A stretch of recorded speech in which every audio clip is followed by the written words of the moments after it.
Thiruvithamkoor Devaswom board മുൻ president കൂടിയായ പത്മകുമാർ കൂടി നമുക്കൊപ്പം ചേരും. നമ്മുടെ പ്രതിനിധി AV ജയശങ്കറിനോടൊപ്പമാണ് അദ്ദേഹം ഉള്ളത്. ജയശങ്കർ, താങ്കൾക്ക് തുടരാം. Good morning SK. എന്തായാലും വിവാദങ്ങളുടെ പശ്ചാത്തലത്തിൽ ദേവസ്വം ബോർഡിൻ്റെ മുൻ പ്രസിഡന്റായ പത്മകുമാർ 24-നോടൊപ്പം ചേരുകയാണ്. ഇപ്പോൾ 2019 ഈ സ്വർണ്ണപ്പാളി കൊണ്ടുപോയതും അതുമായി ബന്ധപ്പെട്ടതാണ് ഇപ്പോൾ വലിയ വിവാദമായി നിൽക്കുന്നത്. സ്മാർട്ട് ക്രിയേഷൻസ് പറയുന്നത് തങ്ങൾക്ക് അന്ന് കിട്ടിയത് ചെമ്പിൻ്റെ പാളിയാണ്, അതിൽ സ്വർണം പൂശുക മാത്രമാണ് തങ്ങൾ ചെയ്ത്. ഈ അളവ് വ്യത്യാസത്തിൽ ഉൾപ്പെടെ അവർ വിശദീകരണം നൽകുകയും ചെയ്യുന്നുണ്ട്. അപ്പോൾ നമ്മൾ അന്ന് ഈ സാധനം കൊടുത്തുവിടുമ്പോൾ ഇത് കൃത്യമായി പരിശോധിക്കുകയും ഇതൊക്കെ നടത്തിയിരുന്നു. ഇതെല്ലാം നിങ്ങൾ തന്നെയല്ലേ പറയണത്. ഈ ചെമ്പ് പാളിയാണോ സ്വർണ്ണപ്പാളിയാണോ എന്നുള്ള തർക്കം വരാൻ കാര്യം എന്താ? മാധ്യമങ്ങൾ വാശിയോടുകൂടി പറയാണ് കൊടുത്തു വിട്ടത് 44 കിലോ സ്വർണ്ണമാണ്, തിരിച്ചു കൊണ്ടുവന്നത് 38 കിലോ സ്വർണ്ണമാണ്. അപ്പോഴാണ് ഞാൻ പറഞ്ഞത് അത് സ്വർണ്ണപ്പാളിയല്ല ചെമ്പ് പാളിയാണ് എന്ന് ഞാൻ പറഞ്ഞത് അപ്പോഴാണല്ലോ. ഇത് പിന്നെ വിജയമല്യയുടെ കാലത്ത് സ്വർണം പൂശിയതിൻ്റെ കൂട്ടത്തിൽ പൂശിയതാണ്. ആ പൂശല്ലേ ഉള്ളൂ അതിനകത്ത്. ആ പൂശ് കളഞ്ഞേച്ച് വേറെ ഈ സ്മാർട്ട് ക്രിയേഷൻസ് എന്ന് പറയുന്നത് അവരത് കൃത്യമായിട്ട് ചെയ്യുന്നവരാണ്. അങ്ങനെ അവരെപ്പറ്റി ഒരു ഹിസ്റ്ററി ഉള്ളതുകൊണ്ടും നമ്മുടെ വിജിലൻസ് അതിൻ്റെ റിപ്പോർട്ട് തന്നതുകൊണ്ടുമാണ് സ്മാർട്ട് ക്രിയേഷൻസ് ചെയ്യട്ടെ എന്ന് പറഞ്ഞത്. 40 വർഷക്കാലത്തെ ഗ്യാരൻറ്റിയും അവർ പറഞ്ഞു അവർ ചെയ്യുന്ന കാര്യങ്ങൾക്ക്. അപ്പോൾ ഒരു പ്രത്യേക ടെക്നോളജിയാണ്. അതുകൊണ്ട് ഇത് അതിനു മുമ്പും ഇവിടുന്ന് കൊണ്ടുപോയി അവിടെ വെളിയിൽ കൊണ്ടുപോയിട്ട് ഇത് ചെയ്തിട്ടുണ്ട്.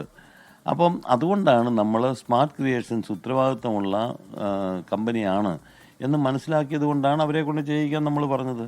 അതല്ലാതെ ഇതിനകത്ത് എന്തെങ്കിലും ശബരിമല ഒരു ദോഷമുണ്ടാകണം എന്ന് വിചാരിച്ച് ചെയ്യുന്ന ആളല്ല ഞാൻ.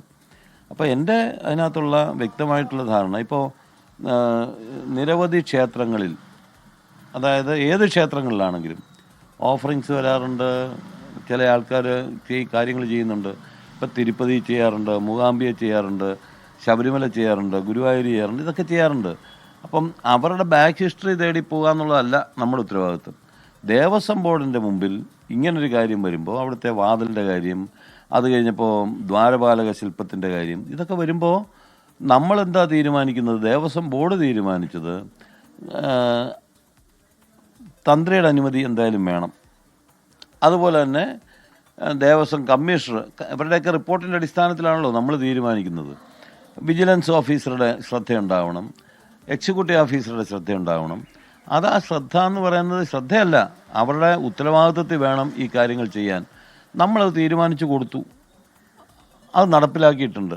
ദോഷം എന്തെങ്കിലും ഉണ്ടെങ്കിൽ പരിശോധിക്കും. പിന്നെ ഈ ലോകത്ത് മുഴുവൻ ഇവൻ കൊണ്ടുപോയി ഇങ്ങനെ വിശ്വാസത്തട്ടിപ്പ് നടത്തിയിട്ടുണ്ടോ, അങ്ങനെയൊക്കെയുള്ള കാര്യങ്ങൾ പരിശോധിക്കേണ്ട കാര്യങ്ങളാണ്. അതൊന്നും നേരിട്ട് മനസ്സിലാക്കാതെ ഞാനൊരു അഭിപ്രായം പറയുന്നത് ശരിയല്ലല്ലോ.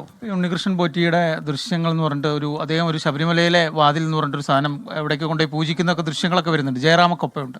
അത് ശബരിമലയ്ക്ക് വേണ്ടി ഏതെങ്കിലും ഘട്ടത്തിൽ പണി കഴിപ്പിച്ച് അല്ലെങ്കിൽ അന്ന് നമ്മൾ ഏതെങ്കിലും പ്രപ്പോസൽ കൊടുത്ത് അങ്ങനെ ചെയ്യാൻ ഒരു സാധനമാണോ, അതോ അദ്ദേഹത്തിൻ്റെ സ്വയം സൃഷ്ടി ആണോ ആ ഒരു വാതിൽ സാധനമൊക്കെ? ഞാനിപ്പോൾ അന്വേഷിച്ചപ്പോൾ ഇയാളൊരു വാതിൽ കൊണ്ട് അവിടെ സമർപ്പിച്ചിരുന്നു എന്ന് പറയുന്നത്. അപ്പോൾ അതാണോ മറ്റേ രണ്ടാമത്തെ വാതിലാണോ അവിടെ സ്ട്രോങ് റൂമിലുണ്ടെന്നും പറയുന്നു.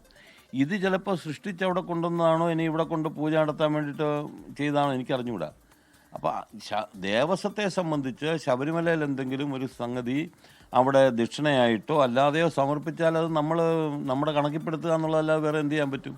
ഇതെവിടെയൊക്കെ കൊണ്ടുപോയിട്ടുണ്ടെന്ന് ഉണ്ണികൃഷ്ണൻ പോറ്റിക്ക് എങ്ങനെ ഇത്തരം ചുമതലകളെ കിട്ടി അയാൾ അവിടെ ഒരു ഇതായത്? നമ്മളാരും ചുമതലപ്പെടുത്തിയിട്ടില്ല, നമ്മളിതല്ലേ ചുമതലപ്പെടുത്തിയിട്ടുള്ളൂ. അന്ന് അയാൾ പറഞ്ഞതിൻ്റെ അടിസ്ഥാനത്തിൽ അതേ ചുമതലപ്പെടുത്തിയിട്ടുള്ളൂ. അല്ലാതെ അയാൾ ഭക്ഷണം അവിടെ കൊടുക്കുന്നു. ഇപ്പോൾ ഉണ്ണികൃഷ്ണൻ പോറ്റിയുടെ കാര്യം ഇങ്ങനെ വന്നതുകൊണ്ടാണ്. ഇതിനു മുമ്പ് പമ്പയിൽ രാമമൂർത്തി മണ്ഡപമില്ലേ, ഞാനിപ്പം മറ്റേ ഇവരോടൊക്കെ പറഞ്ഞതാണ്, രാമമൂർത്തി മണ്ഡപമില്ലേ, അതല്ലെങ്കിൽ മറ്റു ചില കെട്ടിടങ്ങൾ അവിടെ ഓഫർ ചെയ്തിട്ടില്ലേ, ഒരുപാട് ആൾക്കാർ. ഇപ്പോൾ ജമിനി ഗണേശൻ അവിടെ പണ്ട് കെട്ടിടം പണിഞ്ഞു കൊടുത്തിട്ടില്ലേ.